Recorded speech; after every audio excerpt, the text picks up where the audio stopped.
Je m'appelle Alexandra Leras, je suis franco-gambienne, née dans la région parisienne. J'habite au Brésil depuis que mon mari a été nommé consul général de France à São Paulo. Je suis la fondatrice de Protagonizo, qui est une plateforme qui permet d'aider les multinationales et les ressources humaines à embaucher plus de diversité.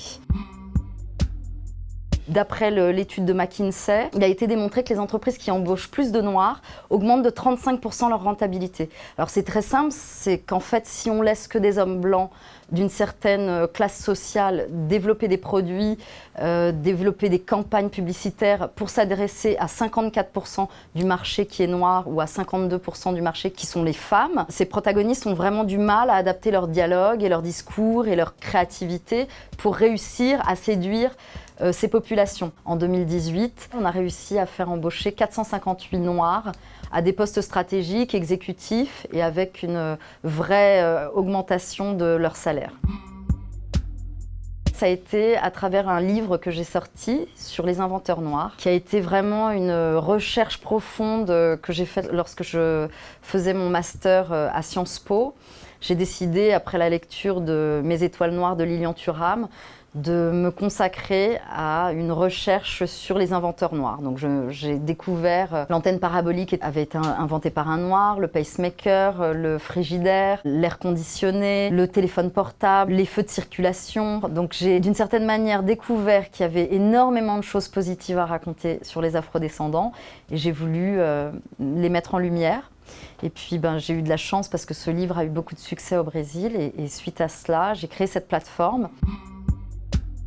J'ai toujours évolué dans les opposés. En fait, j'ai un père qui est SDF et donc j'ai pu à son contact vivre des choses très très différentes que quand j'allais chez mes grands-parents à Cannes. Et j'ai toujours en fait évolué dans différentes ambiances opposées où j'ai grandi à Porte de Clignancourt mais en allant dans des internats privés catholiques la semaine. À Fénelon, à Sainte-Geneviève, donc en étant d'une certaine manière élevée avec certains codes d'une certaine élite. J'ai eu la chance de faire aussi mes études à Sciences Po, mais après un parcours de fille au père en Allemagne, en Angleterre et aux États-Unis. Donc je peux dire que j'ai à la fois appris en étant fille au père qu'à Sciences Po, aux côtés des plus grands formateurs d'opinion et de prescripteurs de tendance.